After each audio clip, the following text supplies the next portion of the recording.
10월 20일 월요일 매일 아침 기도회를 시작합니다. 오늘도 새로운 하루를 우리에게 허락하신 주님, 특별히 고난 중에 있는 우리를 끝까지 위로하시고 도우시는 우리 주님을 우리가 온전히 믿으며 찬양합니다. 찬송가 458장입니다.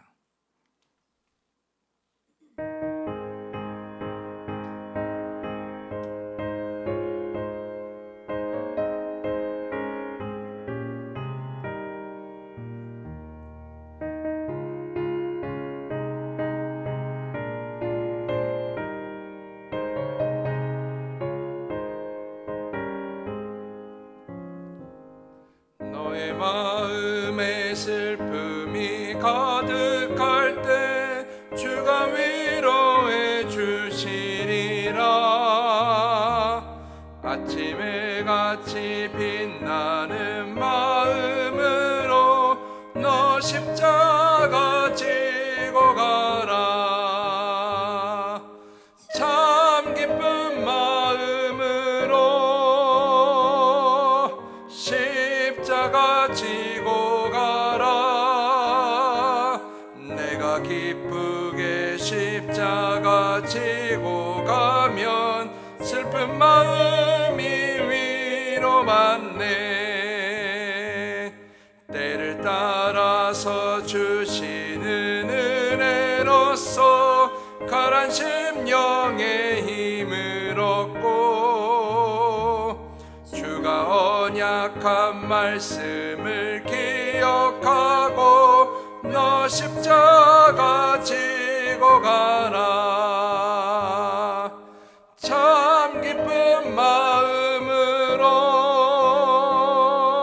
십자가 지고 가라. 내가 기쁘게 십자가 지고 가면 슬픈 마음이 위로받네.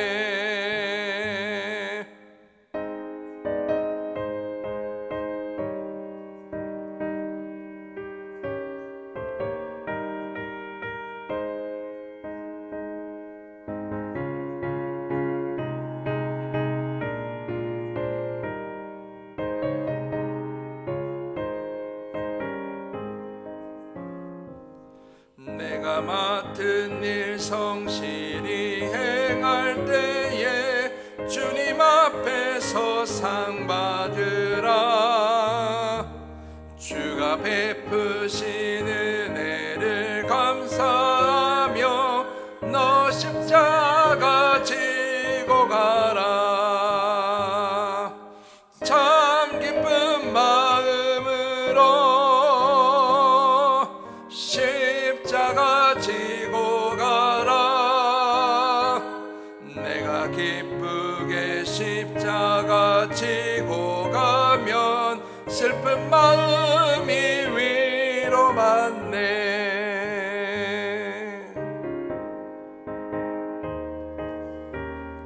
아멘.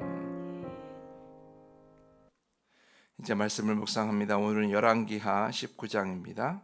열왕기하 19장을 다 함께 찾으시고 말씀을 듣고 읽으며 여러분의 삶에 온전히 더하는 시간이 되기를 축복합니다. 열왕기하 19장.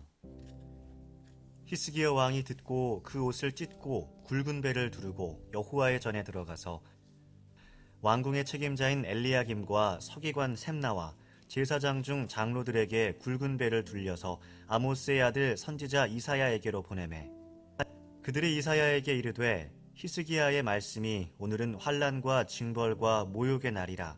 아이를 낳을 때가 되었으나 해산할 힘이 없도다. 랍사게가 그의 주 아수르 왕의 보냄을 받고 와서 살아계신 하나님을 비방하였으니 당신의 하나님 여호와께서 혹시 그의 말을 들으셨을지라. 당신의 하나님 여호와께서 그 들으신 말 때문에 꾸짖으실 듯하니 당신은 이 남아있는 자들을 위하여 기도하소서 하더이다 하니라. 이와 같이 히스기야 왕의 신복이 이사야에게 나아가니 이사야가 그들에게 이르되 너희는 너희 주에게 이렇게 말하라. 여호와의 말씀이 너는 아수르 왕의 신복에게 들은 바 나를 모욕하는 말 때문에 두려워하지 말라. 내가 한 영을 그의 속에 두어 그로 소문을 듣고 그의 본국으로 돌아가게 하고 또 그의 본국에서 그에게 칼에 죽게 하리라 하셨느니라 하더라. 랍사게가 돌아가다가 아수르 왕이 이미 라기스에서 떠났다 함을 듣고 림나로 가서 아수르 왕을 만났으니 왕이 거기서 림나와 싸우는 중이더라. 아수르 왕은 구스 왕 디르하가가 당신과 싸우고자 나왔다 함을 듣고 다시 히스기야에게 사자를 보내며 이르되, 너희는 유다의 왕 히스기야에게 이같이 말하여 이르기를, 내가 믿는 내 하나님이 예루살렘을 아수르 왕의 손에 넘기지 아니하겠다 하는 말에 속지 말라. 아수르의 여러 왕이 여러 나라에 행한 바 진멸한 일을 내가 들었나니 내가 어찌 구원을 얻겠느냐. 내 조상들이 멸하신 여러 민족 곧 고산과 하란과 레셉과 들라살에 있는 에덴 족속을 그 나라들의 신들이 건졌느냐. 하맛 왕과 아르밧 왕과 스발와임 성의 왕과 헤나와 아와의 왕들이 다 어디 있느냐 하라 하니라. 히스기야가 사자의 손에서 편지를 받아보고 여호와의 성전에 올라가서 히스기야가 그 편지를 여호와 앞에 펴놓고 그 앞에서 히스기야가 기도하여 이르되, 그룹들 위에 계신 이스라엘의 하나님 여호와여, 주는 천하 만국의 홀로 하나님이시라. 주께서 천지를 만드셨나이다. 여호와여, 귀를 기울여 들으소서. 여호와여, 눈을 떠서 보시옵소서. 사네립이 살아계신 하나님을 비방하러 보낸 말을 들으시옵소서. 여호와여, 아수르 여러 왕이 과연 여러 민족과 그들의 땅을 황폐하게 하고 또 그들의 신들을 불에 던졌사오니 이는 그들이 신이 아니요 사람의 손으로 만든 것 곧 나무와 돌뿐이므로 멸하였나이다. 우리 하나님 여호와여, 원하건대 이제 우리를 그의 손에서 구원하옵소서. 그리하시면 천하 만국이 주 여호와가 홀로 하나님이신 줄 알리이다 하니라. 아모스의 아들 이사야가 히스기야에게 보내 이르되, 이스라엘 하나님 여호와의 말씀이 내가 아수르 왕 사네립 때문에 내게 기도하는 것을 내가 들었노라 하셨나이다. 여호와께서 아수르 왕에게 대하여 이같이 말씀하시기를, 처녀딸 시온이 너를 멸시하며 너를 비웃었으며 딸 예루살렘이 너를 향하여 머리를 흔들었느니라. 내가 누구를 꾸짖었으며 비방하였느냐?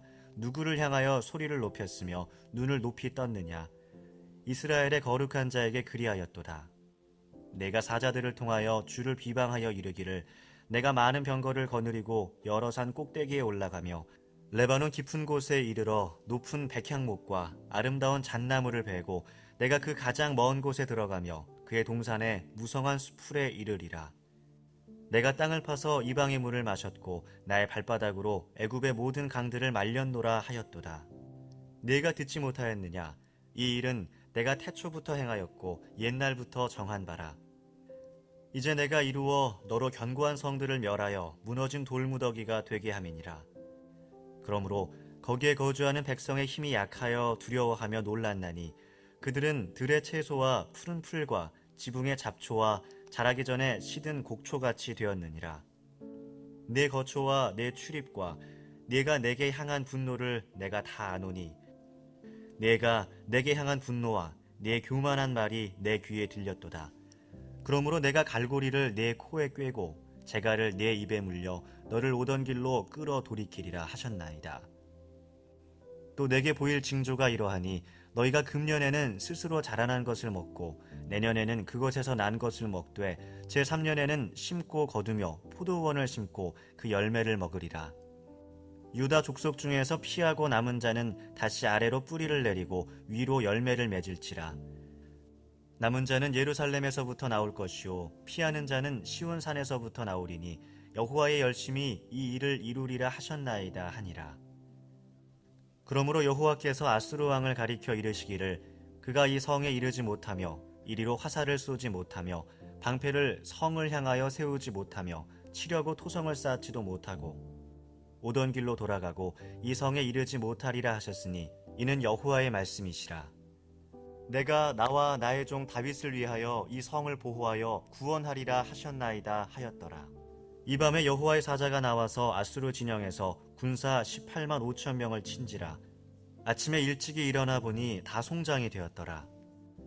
아수르 왕 사네립이 떠나 돌아가서 니느웨에 거주하더니 그가 그의 신 니스록의 신전에서 경배할 때에 아드람멜렉과 사레셀이 그를 칼로 쳐 죽이고 아라랏 땅으로 그들이 도망하매 그 아들 에살 핫돈이 대신하여 왕이 되니라. 아멘. 이제 우리 삶에 대한 말씀을 우리 묵상하면서 우리 각자의 삶의 상황과 그리고 기도 제목에 적용하는 시간을 잠시 갖겠습니다.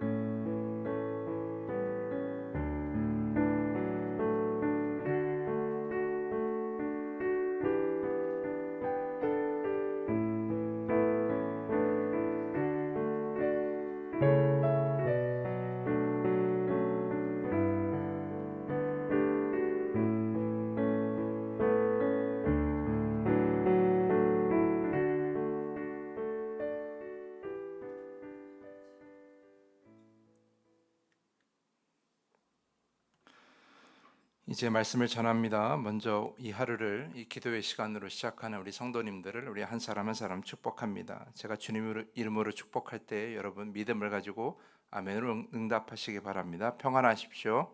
성령 충만하십시오. 이 시간에 선포되는 말씀과 기도를 통하여서 견고한 믿음으로 살아가는 여러분의 복된 하루가 되기를 간절히 축복합니다.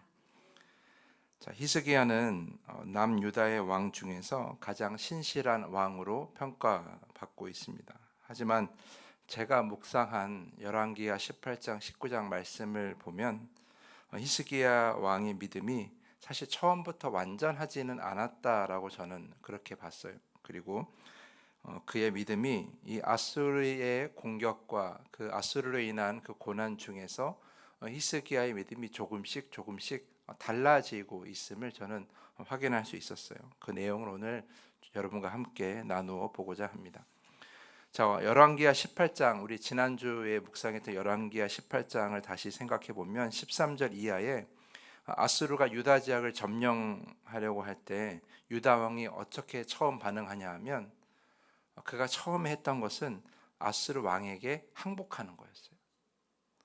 그래서 자기가 아수르의 왕에게 죄를 범했다고, 자기가 잘못했다고, 우리가 잘못했다고 말하면서 항복하는 모습을 열왕기하 18장 13절 이하에서 보여줍니다. 그래서 아수르 왕이 그러면 너희들이 갖고 있는 금과 은을 우리에게 달라 이렇게 얘기하니까 히스기야 왕은 성전에 구별되어 있던 은까지 다 꺼내서 아수르 왕에게 주고요. 또 성전 문에 장식되어 있던 그 금을 다 긁어내서 아수르 왕에게 주게 됩니다. 그러니까 이때의 히스기야를 생각해 보면 그는 아수르라는 그 이방 민족이 가져온 큰 문제 앞에서 어떻게 하냐면 자신이 가진 힘, 자신이 가지고 있는 그 힘만으로만 이 문제를 해결하려고만 합니다. 그런데 아수르가 그걸 다 받고도 떠나질 않는 거예요. 다시 또 유다 지역을 공격하고 예루살렘을 포위하고 이제 항복하라고, 이제 다 포기하라고 이렇게 얘기를 하니까 오늘 이 19장 1절 이하를 보면 히스기야는 자신의 옷을 찢고 굵은 배를 두르고 여호와의 전에 들어가게 돼요. 옷을 찢고 굵은 배를 둘렀다라는 것은 회개의 모습이고요. 중요한 것은 이전에 문제가 있을 때는 여호와의 전에 들어갔다라고 기록되지 않는데 오늘 말씀에 보면은 히스기야 왕이 여호와의 전에 들어갔다라고 이제 기록되게 되는 거예요. 그러니까 그가 이제 이 문제 앞에서 하나님을 찾기 시작했다라는 거죠.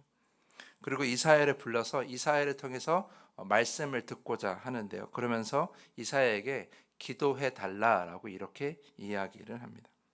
그러니까 아수르라는 커다란 문제는 동일하잖아요. 근데 이 히스기야의 모습이 처음에는 자기가 가진 힘으로만 해결하려고 하다가 이제는 하나님의 성전도 찾고 그리고 기도해 달라라고 부탁하는 그런 모습으로 조금 달라진 거죠.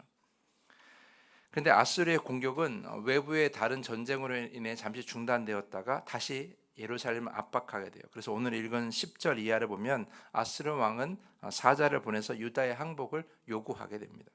근데 그 편지를 받아들은 히스기야의 왕, 모습이 굉장히 반응이 흥미로워요. 14절과 15절 상반절을 보면 히스기야가 사자의 손에서 편지를 받아보고 여호와의 성전에 올라가서 히스기야가 그 편지를 여호와 앞에 펴놓고 그 앞에서 히스기야가 기도하여 이르되라고 이렇게 기록되어 있어요. 자, 히스기야가 그 전에는 성전에 들어갔잖아요. 이제는 뭘 해요? 성전에 들어가서 기도하기를 시작합니다. 그러니까 히스기야의 모습이 조금씩 달라진 거죠. 본인이 직접 이렇게 기도하기를 시작해요. 처음에는 자기가 가지고 있는 힘으로만 해결하려고 하다가, 두 번째는 이제 회개하고 성전에 들어가는 모습을 보이다가, 세 번째는 이제 본인이 직접 믿음을 가지고 기도하기를 시작한 거예요. 그러자 20절 말씀을 보면 하나님이 이사야를 보내어서 이렇게 말씀하십니다. 네가 아스르 왕 사네립 때문에 내게 기도하는 것을 내가 들었다라고 이렇게 말씀하세요. 그러니까 하나님이 지금 강조하시는 건 뭐예요? 너의 기도를 내가 들었다라는 거예요. 그러니까 그 말씀을 하시고 나서 이제 하나님께서 이사야를 통해 여러 가지 말씀을 하시는데, 가장 중요한 것은 우리 34절 말씀, 내가 나와 나의 종 다윗을 위하여 이 성을 보호하여 구원하리라 하셨나이다 하였더라. 이제 하나님께서 약속하시는 거예요. 이 성을 내가 반드시 보호할 것이다. 그 뒤로 엄청난 일이 벌어지죠. 35절 이하를 보면 하나님이 직접 아수르 군사들을 치십니다. 그러니까 예루살렘에 있는 유다 병사들을 위해 이기는 것이 아니라 직접 치세요. 그래서 하나님 여호와의 사자가 나와서 아수르 진영의 군사 18만 5천 명을 쳤는데 그 자리에서 그냥 송장이 돼버리는 거예요. 손도 못 쓰고 아수르 군사들이 다 죽은 거예요. 그리고 나서 또 중요한 건 37절 말씀에 아수르의 왕이 어떻게 돼요? 결국 아들들의 손에 죽게 되는, 그러니까 하나님의 말씀이 다 그대로 이루어진 것이죠. 저는 이 말씀을 가만히 보고 이런 생각이 들었어요. 하나님께서 이렇게 하실 수 있으시잖아요. 하나님은 반드시 이 예루살렘과 유다 백성을 보호하실 수 있으시잖아요. 그러면 처음부터 아수르가 예루살렘을 포위했을 때 이렇게 보호해 주셨으면 됐을 텐데 왜 하나님은 이때까지 기다리셨을까라는 거예요. 왜 기다리셨을까? 제가 볼 때는 히스기야의 모습이 달라지길 기다린 거예요. 히스기야가 이제 하나님을 찾고 또 하나님께 기도하기를 요청하고, 그리고 본인이 기도하는 모습, 본인이 믿음을 가지고 그렇게 기도하는 모습을 보이니까 하나님이 강조하신 게 뭐예요? 내가 너의 기도를 들었다라는 거잖아요. 그러니까 제가 볼 땐 하나님은 히스기야의 믿음이 더욱더 온전하여지기를 기다리셨던 것 같아요. 그래야 히스기야의 믿음이 온전해야 이 유다 백성들의 믿음도 온전하기 때문이에요. 그래서 히스기야를 변화시키기를 기다리고 계셨다라는 겁니다. 사랑하는 성도 여러분, 우리가 불완전한 세상을 살아가면 반드시 우리 안에 고난이 있기 마련이에요. 내가 의도하지 않아도, 하나님이 주신 고난이 아니더라도 세상의 불완전함 때문에 내가 고난을 받을 수가 있어요. 그런데 우리가 고난을, 하나님이 그 고난 가운데 우리를 홀로 내버려 두지 않으시고 우리를 도우신다는 걸 우리가 반드시 믿고 있습니다. 그런데 저는 거기서 한 가지를 더해서, 하나님이 우리를 도우시고 위로하시는 것뿐만 아니라 하나님은 이 고난 가운데 우리를 어떻게 해요? 성장시키시고 우리의 믿음을 더욱더 깊어지게 하신다라는 것. 하나님은 그 능력이 너무 대단하셔서 우리를 도우시는 것뿐만 아니라 이 도움이란 이 어려운 과정 속에서 우리를 도우실 뿐만 아니라 우리를 변화시킬 수 있는 계획까지 세우시는 분이시라는 거예요. 그러니까 여러분들이 이 고난 중에 기도하실 때에 주님 저를 도와주시옵소서라고 기도하는 것도 중요하지만, 이 고난을 통해 하나님의 뜻이 이루어지고 내 믿음도 더 자라게 하여 주시고, 그래서 이런 비슷한 고난이 내게 왔을 때 그때에는 제가 이렇게 마음이 흔들리지 않고 더 하나님을 신뢰하고 더 평안한 마음을 갖게 해달라고 기도하는 것이 더 중요하다라고 저는 생각해요. 하나님이 직접 우리의 믿음을 성장시킬 수도 있지만 이런 상황을 통하여서 우리의 믿음을 달라지게 하고 깊어지게 하실 수 있다라는 것, 그것이 오늘 본문에서 우리의 깊은 깨달음이라고 저는 생각을 합니다. 어저께 제가 속장교육 때도 말씀을 드렸지만 초대교회가 스데반의 순교로 인해 다 흩어졌지만 그 흩어짐이 뭐가 됐어요? 더욱더 복음이 전파되는 그러한 기회로 바뀌잖아요. 하나님이 참 놀라우신 거예요.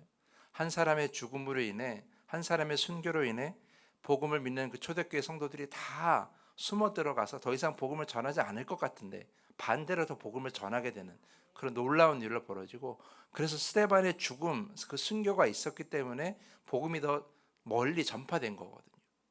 하나님은 그런 고난을 더 많은 열매를 맺는 과정으로 바꾸실 수 있으시는 분이세요. 여러분의 고난도 마찬가지입니다. 여러분의 고난도 그저 고난으로 끝나는 것이 아니라, 그저 그 고난에서 벗어나는 것으로 끝나는 것이 아니라 더 많은 열매를 거두는 그런 기회로 바꾸어 주신다라는 것. 그러니까 우리가 고난 중에 기도할 때 우리가 그런 기대도 할 수 있는 거예요. 고난을 우리가 잘 견디고 잘 하나님과 함께 넘어가면 그 뒤에는 더 많은 열매가 있을 수 있다는 것이죠. 그러니까 여러분, 오늘 하루도 여전히 나에게 있는 어려움과 답답함 중에서, 그래서 이런 답답함 때문에 하나님을 원망하거나 주저앉지 마시고, 하나님께서 이 고난을 통해서 나를 바꾸시고 더 많은 열매를 주실 것을 기대하면서 믿음으로 기도하는 여러분 모두가 될 수 있기를 간절히 부탁을 드립니다. 오늘 본문 말씀 잘 기억하십시오. 내가 너의 기도를 들었다라는 하나님의 말씀. 어려움 중에, 고난 중에 기도하면 반드시 하나님은 들어주신다라는 것. 믿음으로 기도하면 그 기도가 땅에 떨어지지 않는다는 건, 반드시 열매를 맺는다는 것. 그 믿음을 가지고 오늘 그 믿음을 가지고 기도하는, 그렇게 여러분의 그 수많은 어려움과 답답함을 이겨내는 여러분 모두가 될 수 있기를 간절히 부탁을 드리면서 오늘 말씀을 마치겠습니다. 이 시간에 더 깊은 기도의 시간으로 나아갑니다. 나의 고난을 의미 있는 시간으로 바꾸실 하나님을 기대하게 하여 주시고, 고난 중에 나의 믿음도 깊어지고 새로운 열매를 거두는 길이 열리게 하옵소서. 이렇게 기도하기를 부탁을 드립니다. 우리 주기도문을 고백한 후에 더 깊은 기도의 시간으로 나아갑니다. 하늘에 계신 우리 아버지여, 이름이 거룩히 여김을 받으시오며 나라가 임하시오며 뜻이 하늘에서 이루어진 것 같이 땅에서도 이루어지이다. 오늘 우리에게 일용할 양식을 주시옵고, 우리가 우리에게 죄 지은 자를 사하여 준 것 같이 우리 죄를 사하여 주시옵고, 우리를 시험에 들게 하지 마시옵고 다만 악에서 구하시옵소서. 나라와 권세와 영광이 아버지께 영원히 있사옵나이다. 아멘.